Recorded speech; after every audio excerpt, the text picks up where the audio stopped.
Baik, jadi memang pada dasarnya anak yang pingin melakukan banyak hal, pingin di luar zona nyaman, jadi nyoba semua hal. Awalnya memang organisasi dulu, ikut BEM Fakultas Kedokteran. BEM. Baik, jadi kalau ada advokasi juga, pastinya program kerja yang saya bawa kemarin di kegiatan. Kalau misal di Jawa Timur kita sering banget dengar namanya Jumat Berbatik. Nah, kalau saya buatnya Kamis Bertenun. Gitu. Dimana saya ingin mengajak seluruh teman-teman, terutama di daerah Jawa Timur, untuk menggunakan tenun di setiap hari Kamis. Yang ini sudah diimplementasikan di salah satu sekolah di Sidoarjo. Itu ada di SMK Negeri 1 Jabon tuh menggunakan tenun di setiap hari Kamis untuk guru-gurunya.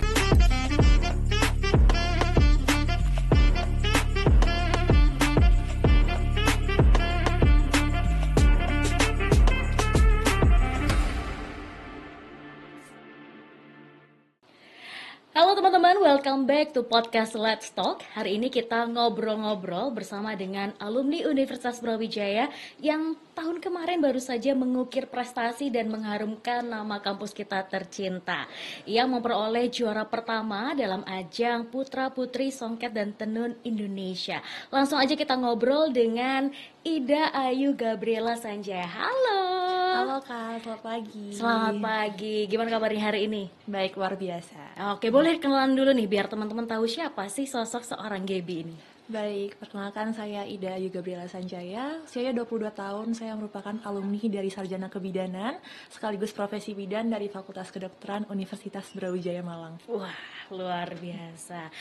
Gaby ini asalnya dari mana sih? Apakah dari Kota Malang atau merantau jauh-jauh kuliah di UB? Asalnya dari kota Bali, dari provinsi Bali, tapi memang udah lama tinggal di Jawa Timur, tepatnya di Kecamatan Sidoarjo, gitu, dari SD. Kemudian pas ke Malang ini karena perkuliah aja. I see. Kayaknya di Sidoarjo juga banyak ya rekan-rekan dari Bali juga. Aku pernah punya temen juga nih, kebetulan di Sidoarjo. Lebih kalau di situ karena orang tua yang kerja pindah-pindah gitu. Karena lahirnya juga di Jambi Kak, di Sumatera. Jadi TK-nya di Palembang. Jadi ngerasain banget muter-muter Nusantara nih ya berarti. I see. Nah, kalau buat teman-teman yang misalnya maba dari luar Malang atau mungkin ada pendatang ke Kota Malang, apa nih yang jadi favoritnya Gaby? Makanan misalnya atau tempat wisata yang bisa direkomendasikan? Baik, kalau makanan pastinya bakso. Bakso Malang, juara ya. Juara banget. Terus kalau misalnya di Malang itu terkenal karena suasananya, suhunya dingin gitu dibandingin sama tempat tinggal sebelumnya pernah saya tinggali kayak di Jambi ataupun saya pernah TK di Palembang, di Sidoarjo, di Bali. Ya emang paling cintanya emang sama Malang. Ada bakso, ada tempat dingin, yaitu di Malang. Mantap ya, katanya kalau udah kuliah lama di Malang nggak mau pulang. Benar. Ada magnetnya gitu ya. Benar, I see. Dan Gaby ini sudah menyelesaikan kuliah dan saat ini sedang menjalankan profesi. Tapi di tengah banyak kesibukannya tetap bisa ikut banyak organisasi, bahkan dunia beauty pageant. Nah, jadi sebelum menang ini pemirsa, Gaby ini pernah ikut yang namanya Joko Roro juga, Putra Putri Brawijaya. Gak capek nih Gaby, gimana cara kamu bagi waktu? Kan kebidanan juga nggak mudah ya kuliahnya, pasti banyak teori, praktek, ujian segala macam. Coba deh ceritain pengalaman kamu selama kuliah, strugglingnya sampai bisa menyeimbangkan dengan kegiatan yang non akademik juga. Baik, jadi memang pada dasarnya anak yang pingin melakukan banyak hal, pingin di luar zona nyaman, jadi nyoba semua hal. Awalnya memang organisasi dulu, ikut BEM Fakultas Kedokteran. BEM? Ikut BEM, terus ikut kegiatan organisasi lainnya namanya MSIAE di FKUB. Lanjut lagi ikut proker besar, ikut dari kepanitiaan FK, Probin Maba FK, kemudian Raja Brawijaya, saya ikutin semuanya. Yang gede-gede lagi yang diikutin. Karena emang pingin ikut, pingin coba, karena kalau bukan sekarang kapan lagi gitu. Wih, mantap. Karena masih muda juga. Kemudian kalau untuk membagi waktunya lebih ke skala prioritas gitu. Jadi punya skala prioritas sama time management, apalagi kalau kuliah kedokteran itu susah, sistemnya blok. Kalau kita nilainya udah kurang bagus tuh biasanya kita nggak naik. Kita sistemnya kayak anak SMA. Jadi kita bisa ikut adik tingkat, terus kita ikut semua mata kuliahnya gitu, bukan SKS. SKS tapi sistemnya di blok-blokan gitu, Pak. Serem banget ikut adik tingkat.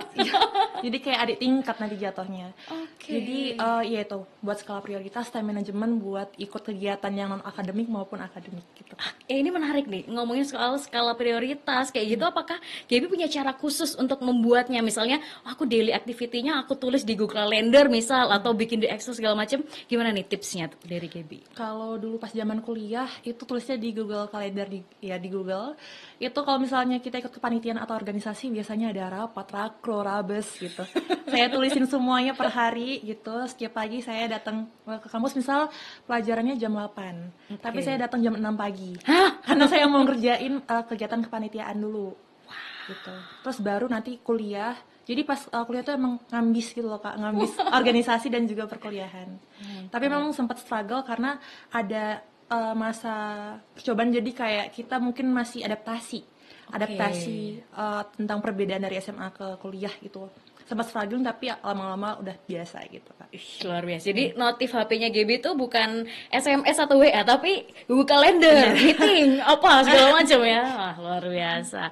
Oke, dan perjalanan dalam dunia beauty pageant itu gimana awalnya? Kan sudah sibuk nih di dunia perkuliahan, organisasi, kok tiba-tiba ngambil challenge baru lagi gitu ya? Karena kan beauty pageant dunia yang cukup berbeda nih dalam bidang akademik.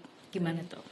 Kalau dulu di Fakultas Kedokteran itu banyak banget teman-teman yang ikut lombanya akademik. Saya pun ingin mencoba dan ternyata mungkin memang bukan passionnya, jadi mau coba itu nggak pernah dapat finalis kayak lomba LKTI atau business competition. Akhirnya pada saat saya ikut organisasi BMFK itu saya disuruh untuk ikut Putra Putri Fakultas dulu. Putra Putri Fakultas Kedokteran ternyata dapat juara. I see. Terus lanjut ke Putra Putri Brawijaya. Di Putra Putri Brawijaya saya kenal sama kakak-kakak tingkat yang ikut duta wisata dan diajak ke duta wisata Jokororo Kabupaten Malang. Jadi itu dimulai dari tahun? Dari tahun 2019.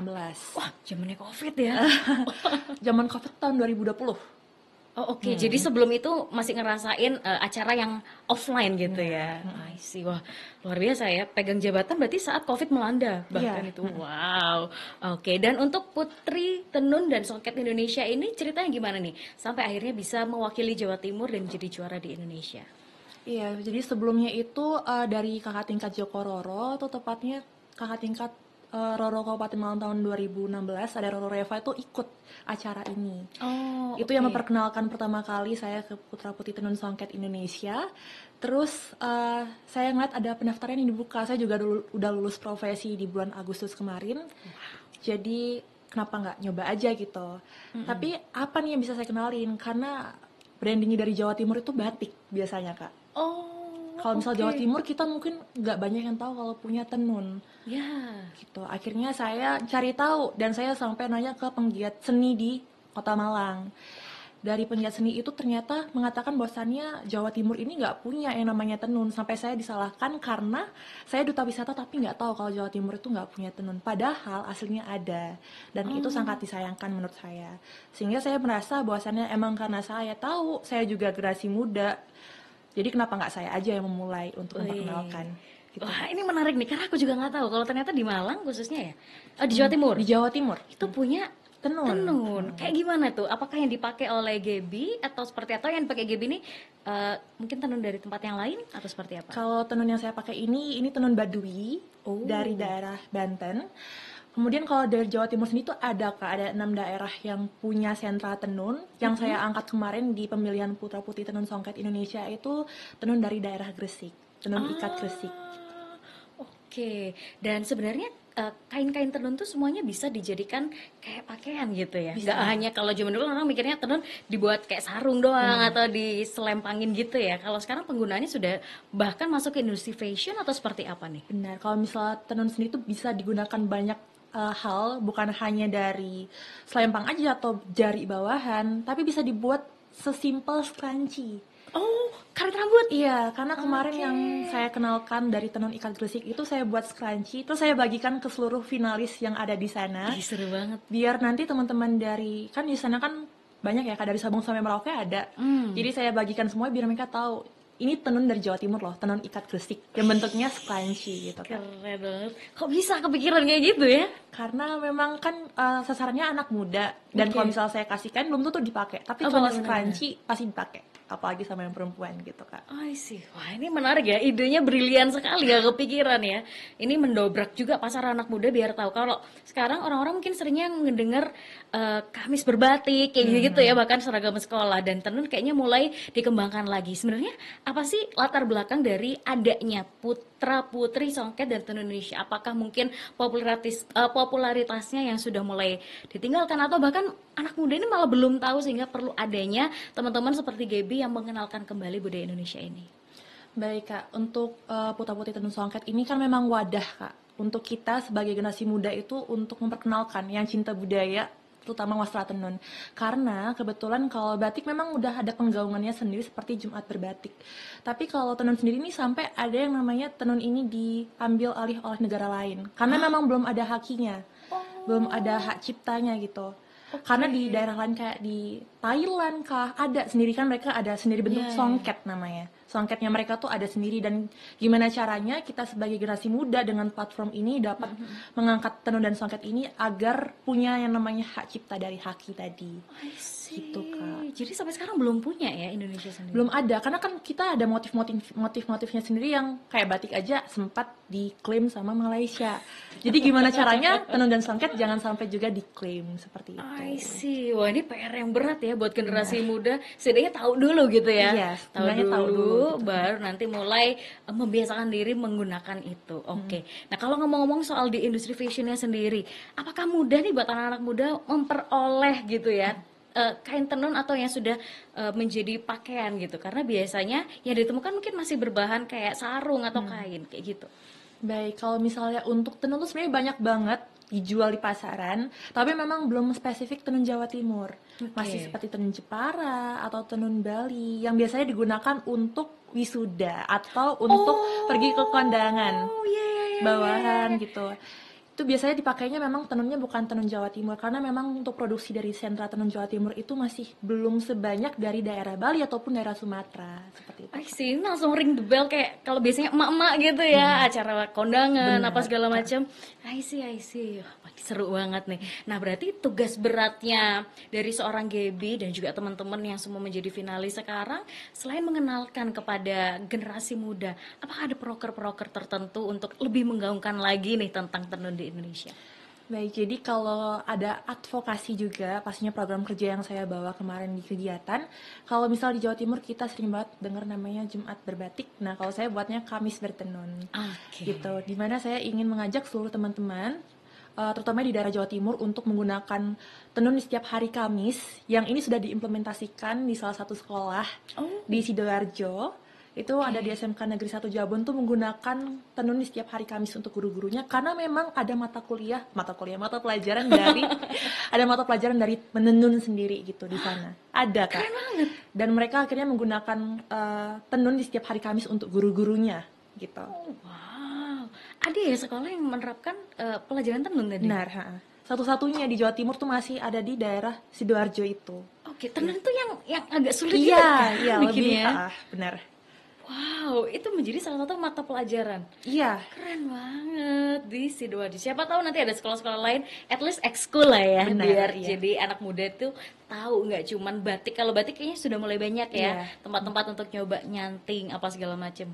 Saatnya nih tenun muncul. Oke. Nah, sekarang kita penasaran nih soal perjalanan Gaby menjadi seorang juara. Kalau dari ceritanya kayak gampang banget langsung jadi juara. Kita pengen denger dong, apa sih challenge-nya, suka dukanya dalam perjalanan itu. Nah, dari Gaby menjadi seorang Joko Roro, kemudian mewakili Jawa Timur sampai ke Indonesia bahkan jadi juara, itu kayak gimana sih perjalanannya? Baik, kalau perjalanannya cukup struggle ya Kak ya pastinya, karena memang di awal itu karena tenun nggak ada, awalnya kan nggak tahu kalau Jawa Timur punya tenun, sampai akhirnya harus ke Gresik dulu, ikut menenun juga, ikut untuk melakukan dokumentasi dan membuat konten agar bisa dipublish. Kemudian juga minta kolaborasi dengan berbagai pihak, salah satunya adalah di Duta Wisata Joko Roro Kabupaten Malang. Itu benar-benar mensupport sekali untuk kegiatan saya, terutama adalah ketika kemarin saya pergi ke nasional itu, saya memang brandingnya itu Jawa Timur tapi Malang. Gitu, bukan Sidoarjo, bukan Surabaya atau Gresik, saya brandingnya memang orang Malang. Seperti itu. Saya pakai baju adat Malangannya dari Joko Roro juga. Kemudian sampai sana pun saya juga berkolaborasi untuk membuat scrunchie dengan teman saya dari Jokororo juga. Jadi memang Malang yang saya angkat sebenarnya di sana, tapi menggunakan tenun dari Gresik gitu. Oh, oke, baik. Kalau terkait apa sih persyaratannya untuk bisa menjadi bagian dari finalis putra putri songket dan tenun ini? Misalnya nanti ada teman-teman yang next year mungkin pengen join, apa aja nih yang perlu mereka siapkan? Pastinya pede dulu, udah pede dulu. pede dulu aja. Kok gampang banget nih kan biasanya tinggi badan apa segala macam gitu ya. Enggak, yang lebih penting itu sebenarnya pede. Jadi kalau kita pede, pasti semuanya kebawa bagus, inner beauty-nya keluar. Gitu. Buat masalah tinggi, buat masalah grooming, itu semua bisa diatur, bisa diasah, bisa pakai high heels, bisa banyak hal. Tapi untuk pede tuh nggak semua orang punya, dan dari PD itulah bisa menciptakan public speaking yang bisa kita jual di ajang ini, seperti itu. Oke, dari pengalamannya Gaby, sebenarnya kriteria seperti apa sih yang dicari untuk bisa mewakilkan anak muda sebagai, ya itu punya icon sebagai pemenangnya, entah itu putra atau putri dari Songket dan Tenun Indonesia. Apa sih yang dicari? Baik, kalau yang dicari itu pastinya paket lengkap pastinya kayak Susah, ini nih mulai susah nih. Pastinya kalau kita taunya tuh ada 3B ya, kayak beauty, brand, behavior. Jadi kita bukan cuma bisa menjual dari groomingnya kita bisa rapi, tapi kita juga bisa pintar dalam menghadapi berbagai pertanyaan seperti yang saya dapatkan dari tadi. Bisa memberikan ya.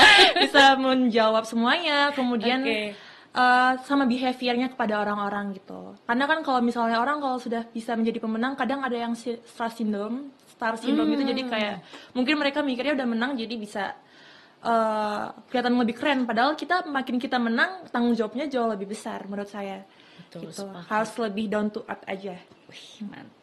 Kalau secara rangkaian nih yang dilewati oleh Gaby, mulai dari mungkin pendaftaran, kemudian ada karantina apa segala macam. Nah ini biasanya seru nih ya didengerin sama pecinta beauty pageant, adalah di bagian itu tuh karantina sampai grand final. Apa aja tuh rangkaian dan perjalanannya Gaby?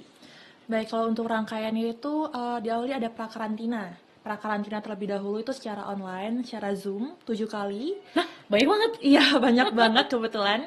Kemudian offline-nya itu ada karantina selama 3 hari di Jakarta. Di situ karena waktunya sesempit itu, jadi kemarin tuh sempet kita itu bangun jam 5 tapi kita tidur jam 5 pagi juga. Karena kita latihan dari koreonya untuk opening dance itu emang dari jam 2. Karena kita ada deep interview, ada materi lagi. Jadi memang banyak yang tumbang, banyak yang ambruk, tapi ya karena memang cuma 3 hari, kenapa kayak ya kita maksimalin aja 3 hari itu, karena cuma 3 hari, kalau nggak sekarang kapan lagi nih gitu. Wow, berarti ini bukan hanya soal kesiapan secara fisik, materi, mental juga nih ya diuji dalam keadaan yang sangat singkat dan challenge yang banyak juga. Kalau ngomong-ngomong soal siapa sih kira-kira yang menjadi saingan terberat saat itu gitu ya, kalau ngeliat di mapping ini kira-kira kan seluruh Indonesia. Ada nggak tuh kira-kira ini harus mulai berhati-hati, waspada? Kalau saingan terberat pada saat itu sebenarnya kalau di pemilihannya rasanya nggak ada ya, kayak karena semuanya emang saya anggapnya teman, nggak yang kayak dia lebih bagus atau apa gitu, enggak. Tapi ada pastinya salah satu teman yang memang sampai bawa tim dari Dinas Pariwisata kotanya. Bukan kota, malah provinsi. Ada yang bawa dari provinsi Bandar Lampung sama Palembang. Jadi bawa tim, bawa makeup artist, bawa hairdo, bawa tim baju, grooming. Sementara saya sendiri di situ cuma bawa sponsor baju yang saya bawa sendiri, belum audiensi ke Dinas Pariwisata. Saya makeup juga sendiri, sementara mereka pakai MUA. Jadi jujur di sana agak sedikit minder karena memang dari groomingnya mereka bagus banget gitu. Mereka ready banget untuk ikut pemilihan, sementara saya di situ memang nggak bawa tim sama sekali gitu Kak. Mungkin di situ untuk diberikan tepuk tangan yang luar biasa, keren. Itu aja udah mental banget ya. Kalau aku di posisi Gaby kayaknya udah gimana ya. Oke, wah keren banget tuh.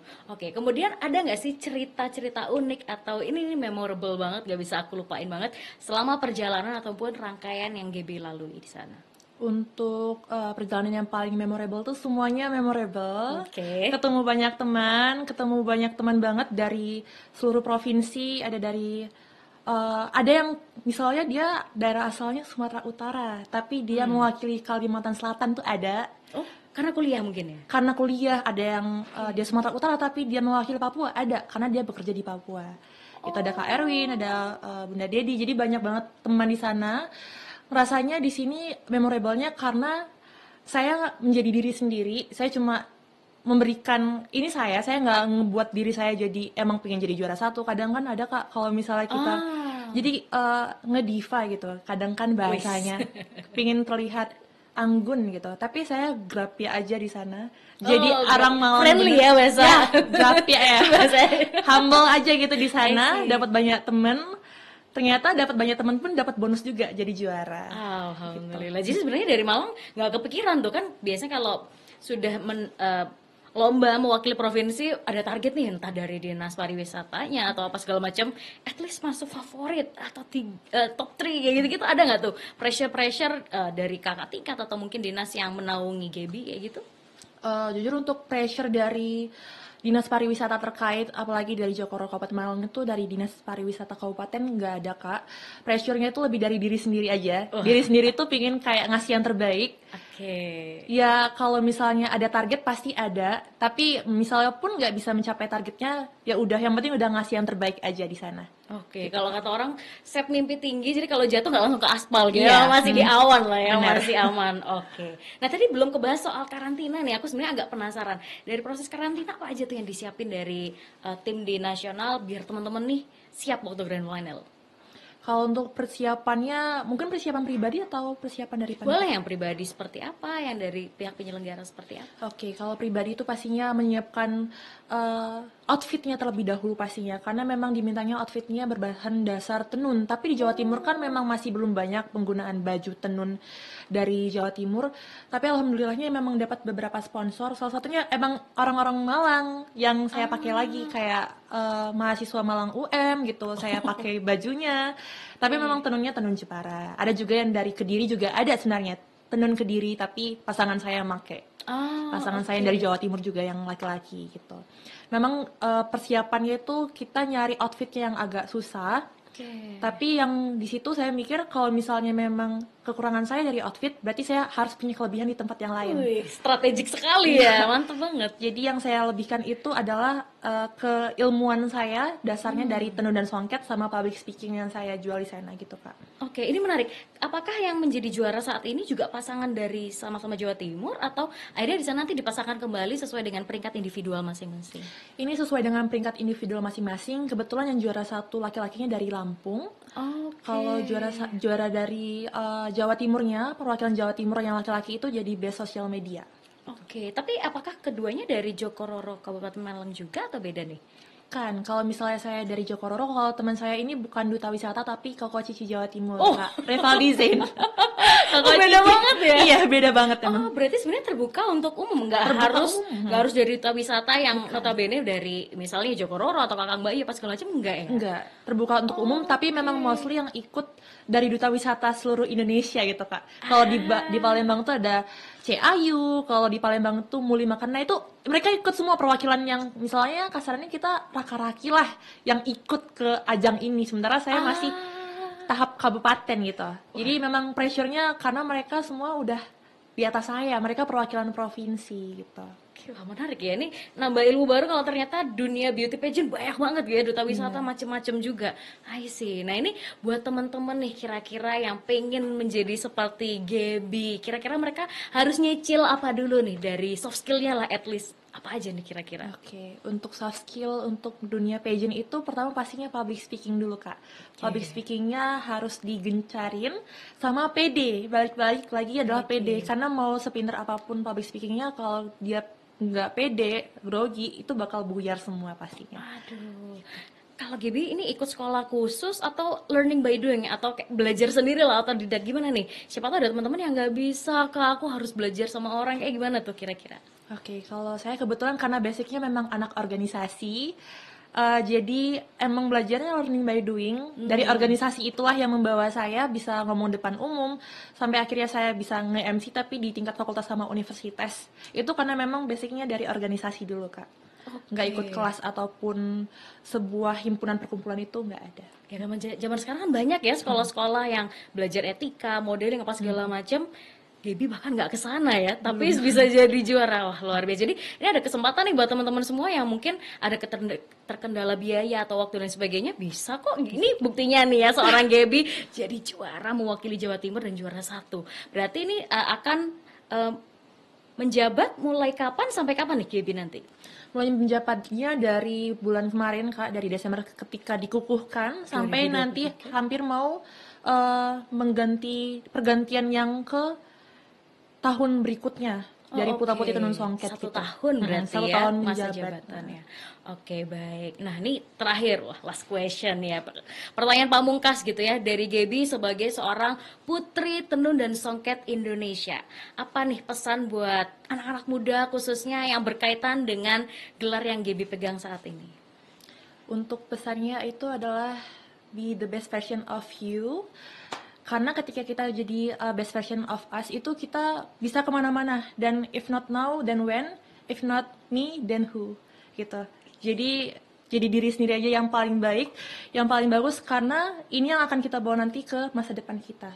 Gitu, Kak. Walaupun kita kuliah susah payah, tapi kalau misalnya stuck di dunia perkuliahan aja itu juga nggak bagus, karena kita nanti pas ke depannya pun butuh link yang lebih luas, bukan hanya di bidang akademik gitu, Kak. Mungkin dari saya seperti itu. Kalau soal tenun nih, kira-kira masih keren nggak nih buat dipakai teman-teman? Pastinya tetap selalu menggunakan tenun di setiap hari Kamis untuk mengikuti Kamis bertenun.